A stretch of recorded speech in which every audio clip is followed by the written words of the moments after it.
ရှာမဒီတန်လေးကြားဘူးတယ်မနစ်ကဖောက်တယ်ပဲလားမသိဘူးရှာမလည်းသမီးကတော့မမှတ်မိဘူးလားလို့ကျမအတန်းနဲ့ကျမကျောင်းသားတွေကများတော့လေကျောင်းသားတွေများကျမမတော့မမိနေလို့ပဲရှာမလေအရန်မေ့ရတာပဲသမီးရဲ့မေကစကောလေးထဲမှာစိန်တိုက်ကြီးဖွင့်ထားတာဟာမမီရီ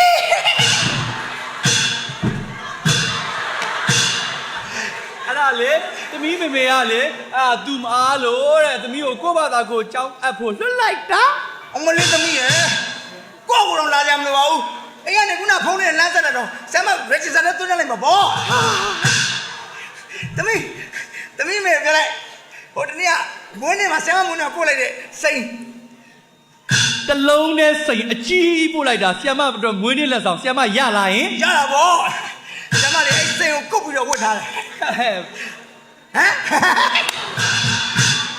ဆီယမပြီးတော့လေသမီးမေကလေဆီယမအတွက်လေဟိုမော်လမြိုင်ကနေပြန်လာတော့လေဒူးရင်ဒီပို့လိုက်တာရောရလာရင်မရတော့ဒူးရင်ဒီဆမ်မရမ်းကြိုက်တာမွေးနေရပဲလေအခုတော့မနော်ဒီတိုင်းမျိုးချပလိုက်တာဆီယမအဲ့တော့ဟိုအင်းပြန်ပါတော့ဘလို့ပါလဲနေဆီယမတို့ထုံးနေပြီဦးရမ်းကြောင်စားတာများတော့ထုံးနေပြီပြီးတော့လေသမီးဖေကလေဟိုတလောကလေနိုင်ငံခြားနေပြီးတော့လေပို့လိုက်တယ်လေဟိုပါတိတ်လေအဲ့ဒါရောရလာရင်ရတော့ပါတိတ်ရမ်းကောင်းတာပဲတိရကန်ရဲဆရာမရှိလို့လေတိရဟိုပြတ်တယ်ရဲထိုင်လာတယ်အခုလာမပူနဲ့ဆရာမရစစားတက်လာလိုက်မနော်ပတ်တယ်ပိုင်နောက်မရှင်းတက်လာမရှိဆရာမဒါမဲ့သမီးကလေဟိုဘယ်လိုပြောမလဲဆိုတော့လေခွင့်လေးတခုတော့တောင်းနေတယ်ဆရာမရဲ့ဆရာမနဲ့သမီးကဒါတော့ရှင်းနေတာတခုတည်းမဟုတ်လင်းက6ခုပြောဒီနေ့မှသမီးကစပြီးတော့လေအကြောင်းအပ်တယ်ဆိုပေမဲ့လေအဲ့ဒါဒီနေ့အဲ့အချင်းမှာပဲသမီးစင်ကာပူကို shopping သွားခြင်းလို့ခွင့်တစ်ပတ်လောက်လိုချင်တယ်စင်ကာပူđiသွားမှာစင်ကာပူကို shopping သွားမှာဟိုသမီးရေစင်ကာပူđiသွားမှာတစ်ပတ်နဲ့ရမလားဟာမရဘူးလားဆရာမ3လလောက်ယူလိုက်ဆရာမလေသမီးရဲ့စောက်တွေထဲမှာစာတွေလိုက်ကူးထားမယ်မလေးကျိုးလိုက်တာဆရာမရဲ့အဲ့ဒါကြောင့်မို့လေသမီးကဆရာမကိုချစ်ဆရာမမေပြောလိုက်တော့တပွင့်ကျေးဇူးဆရာမအဲ့ဒါသမီးပို့လိုက်မယ်နော်ဆရာမအဲ့ဒါသမီးကိုခွင့်ပြုအချိန်နဲ့နောက်ကျနေသမီးရဆရာနောက်ကျမှာဆိုခွင့်လာသူသားအဲ့ဒါတတာ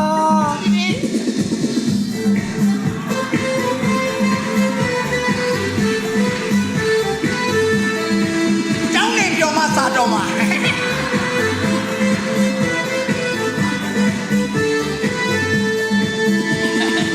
တခါလေသူတို့ကဆရာမကိုတင်ပေးတာ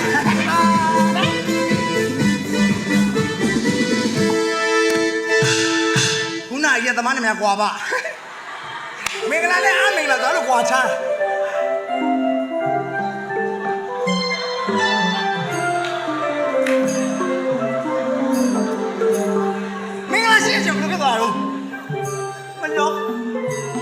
ညောတော့နန်းတာ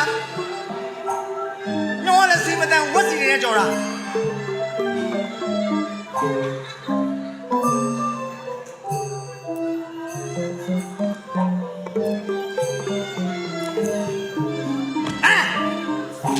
ဘာလာလဲချမယောအတာကျောင်းလာအတာပါချမဘာကျောင်းလာအတာပါဟဲ့ကောင်နေကျောင်းလာတာနင့်မှာအုံထိတ်သူမိပါရမပါဘူးလားဟမ်ကျောင်းကိုတယောက်တည်းလာလို့ရသလားခုနကတော့ချမကျောင်းတော့တယောက်တည်းလာအဲ့လေရတယ်ချိုးဟဲ့တူသလားဟိုကနေဒီကဟမ်ဟိုချမလည်းဘာမှလည်းမသိဘူးပေါ်မကြည့်ပြီးဟိုကဒီကဆိုတတော့နားမလဲမလုပ်ပါနဲ့ချမအတန်ဟောကြက်တယ်ရောရှိချမဘာလို့ချမချိန်ကြိုက်တယ်ချိုးဟမ်ချိန်ဟုတ်တယ်လေစိန်ကြိုက်တယ်ဘာဖြစ်လဲကျွန်တော်အမေလည်းကျွန်တော်ချိန်ပို့ခိုင်းလိုက်တယ်ဟုတ်လားဟုတ်တယ်ဘာစိန်လဲတနည်းနည်းထားရတယ်ပြေးကြချားလို့တော့တလုံးလေအလားလောက်ရှိတယ်ချမမပြောနဲ့အဲ့ဒီတနည်းနည်းစားရဆိုရင်ဒီကလည်းတန်တယ်တရားထွက်တော်လည်းနန်းတယ်နားလေလားချမဒီဦးချိန်ကြိုက်တယ်ချိုးလို့တားယူလာတဲ့ဟာတားချက်တယ်မရှိရင်ပြောနေဒီမှာမိဘဘာပဲလာအဲ့လိုမရအောင်ကြောင်းဒါဥပဒေပဲဟိုလေဟိုတားမေပို့လိုက်တဲ့ဟိုဥစ္စာပါဟိုဘူးဒီကျော်ရလာရင်အမလေး ရင်ကျက်တာလေစီလဲမတန်ဝက်စီရဲကြော်ပြီးတော့လူအများလာပြီးတတ်နေတာဒီတော့ဘူးတိကျော်ကြီးလာကျွဲလာဟမ် ကျမရဲ့တားမရဘူးဒီကြော်နေရခြိုင်မှာအလောက်ကချုပ်တော့မအားလို့အဲ့ဒါကျွန်တော်ဖေရလဲပြီးတော့ခြိုက်ကားနေနေမှာအားနေတယ်သူတို့မလပါလာဆိုတတတားလာကြောင်းလာအပ်တာပါ မလို့ချင်ဘူးဒီเจ้าမှာမိဘလာမှလက်ခံမှာပေါ့အုတ်ထဲသူဘာမှလက်မခံဘူး ချမ်းမရခုနကပြောပြီးတော့နောက်ပြီးတော့ချမ်းမအမေကလည်းတောင်းမှားလိုက်တယ်ကျောင်းအပ်ပြီးလို့ချီရင်ခွင်လေးတော့တရေလောက်တောင်းခဲ့ပါတဲ့ ဟာနင်ဘလို့ပြောလိုက်တယ် ဟင် ဟဲ့ကောင် ချမ်းမ ချင်မောင်လုံးကတုတ်ထုံးမှာပြစလုံးမှာအမြောက်မှာသား ချမ်းမခုနကကြောတော့ခွင်ကတရေမကောက်ဘူးတပတ်မကောက်ဘူးတုံးပတ်ချုံ ဟဲ့မတူးနဲ့ဟိုကနေဒီက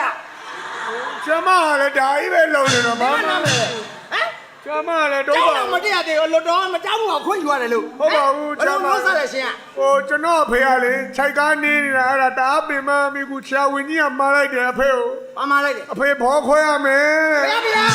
အဲ့ဒါဆရာမကိုလာပြောစရာလားငါဘယ်နေ့လာကြည့်အောင်ပြော ဟုတ်ပါဘူးချမ်းမရဲ့အဲ့ဒါလေတားဟိုလေကြောင်းကွက်ကိုအပ်ပြီးတော့အဲ့မှာကွက်ကိုပဲခြာတင်နေတော့ချမ်းမတားကိုခြာတင်ပေးပါနော် ဒီမှာတော်ကြီးတဲ့ဒါမျိုးကျောင်းမှာလာချိုးလို့မရဘူးဟမ်ဘာမှမခန့်နဲ့မိဘမပါဘဲနဲ့ကိုယ့်အမေလာအပ်တယ်အေးဟုတ်တယ်နင်းကိုမိဘလည်းမပါဘူးလာအပ်တယ်နောက်ပြီးတော့ခွင့်လည်းယူရလား ဟုတ်ကဲ့ ခွင့်ဘယ်လောက်ယူမလဲ ခွင့်ရတရက်တည်း ဘယ်လဲတရကြီးလောက်ယူမယ်ကျောင်းတော်မတက်ရသေးခွင့်ယူမယ်အေးငါလည်းပြောမယ် တတ် shopping သွားကြချီလို့ပါ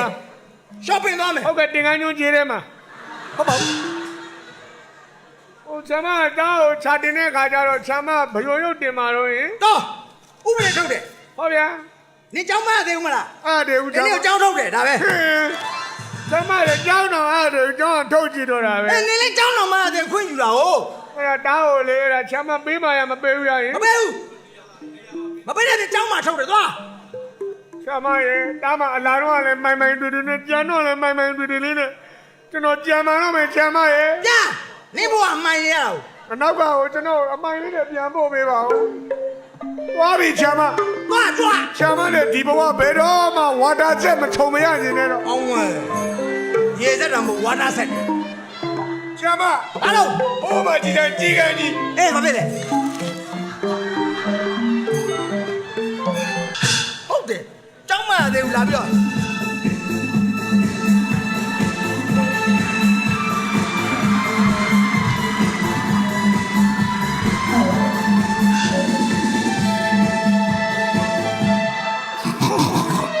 ဒီမှာဒါမူကြိုကျောင်းရှေ့တပ်ဖွားစေးဦးမဟုတ်ဘူးသိလား ဟိုကအချင်လို့ပါ ဩရှင်ကအတားနဲ့မလို့ချစ်ချင်တာနဲ့တူနေတယ် ကျမလည်းကျမရက်တဲ့မကောင်းတော့ရှူသေးလေးရှူနေတာဒါကျမထဘူးလေ ဟုတ်လားကျမယူရောထားလာရင် ဘလူးရှူထားပါတယ်ရှင်ဟိုကျမသားလေးကိုကြောင်းအားချင်လို့ကြောင်းမှာအဲ့လိုမရရင်ရဲစခန်းကိုအားရပါတော့မယ် တော်တော်လိမ်မာတဲ့ကလေးတင်နေ တော်တော်လိမ့်ပါပါတယ်သားလေးသားလေးလာသားရဲ့သားလေးကိုကြောင်းအားရအောင် ခဲခေါ်လိုက် ခေါင်းကြီးပဲ3ရက်လောက်မွေးယူသွားပါသားလေး မဟုတ်တယ်ရောရောဒီတော့ဝင်နေဟောပြပါကျောင်းက ကျမသားလေးကရိုးရိုးမွေးထားတာမဟုတ်ပါဘူးရှင်ကျမသားလေးကရိုးရိုးမွေးထားတာမဟုတ်ပါဘူးမြောက်နဲ့လောက်နဲ့စကြထားတာပါမြောက်နဲ့လောက်နဲ့စကြသားလေးအမေကိုစီးပွားမဖြတ်ပါနဲ့သားရဲ့ဒီစီကမအဲ့ဒါကြီးကသူကရောင်းတာ ဟောတော့တားချမှာကျမချတာဆယ်ရိန်ကိုသိလား မလေးတော့ ဆရာမတားလေးကြီးနေကျောင်းချနော်ကျမတော့ခါကလေးမတွေ့ဘူး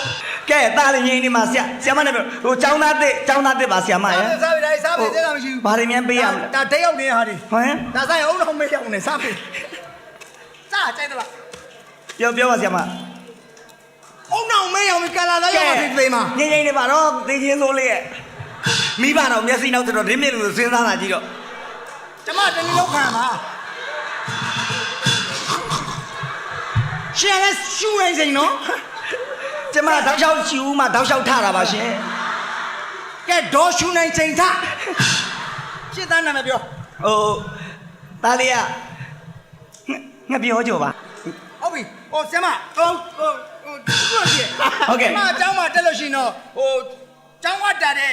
ဒီမကားဘူးပေါ့နော်တခြားကိစ္စလေးရှိသေးတယ်ရှင်တော့အကုန်ခံနိုင်မှာမလား ။အော်ရပါတယ်။ဟိုကလေးရှိရေးပဲဆီယမရဲ့ ကလေးကတော့ရှေးရှေး तू ကရှေ့တုံမယ်ထင်ပါလေအဲ့တော့ကျောင်းရတဲ့ဈေးက ကျောင်းသားတစ်ကလေးဆိုတော့ဟုတ်ကဲ့ ကျောင်းသားတစ်ဆိုကျောင်းရတဲ့ဈေးက18000 အော်18000နားဟုတ်လား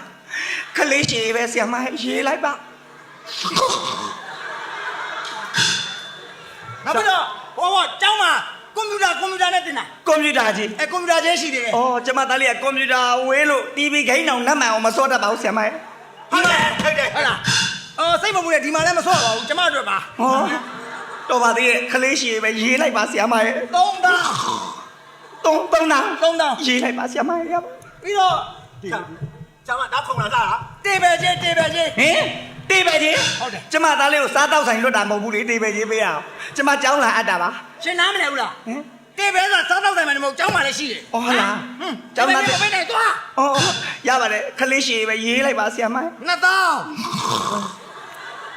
ဆရာမဟိုလေဆရာမလည်းကျောင်းမှာလေဆရာမရေးရတော့တယ်လေရှင်လူအောင်မလား ရပါတယ်ဆရာမခလေးရှည်ပဲလှူရပါပါ ပဲခလေးမျက်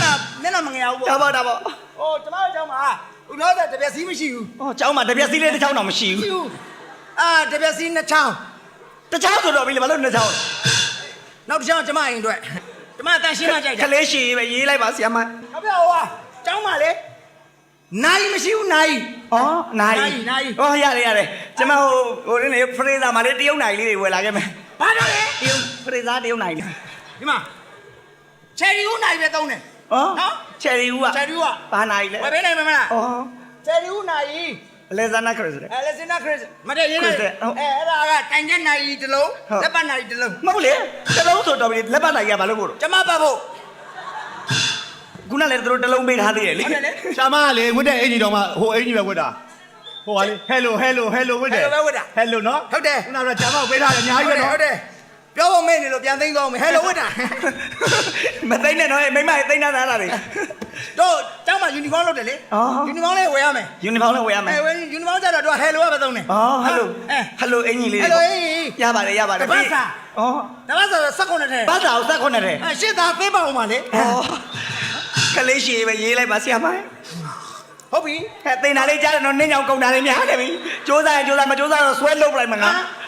အမေနော်မကြီးပါနဲ့နော် တော့ကျောင်းတိုးတဲ့တိုးတဲ့ကျောင်း ဒါပေါ့ဆရာမ ဟိုတက်အောင်မယ် ဘယ်ရလဲ ဟောလေဆလောင်း အော် ဟဲ့လားဂျာမ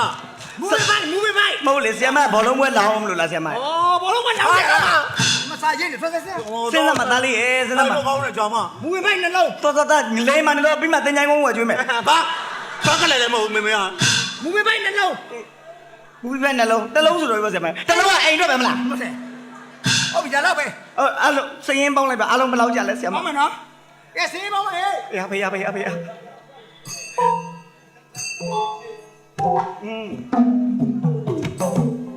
ဂျေဘေနိုပရန်ဂျေဘဂျေ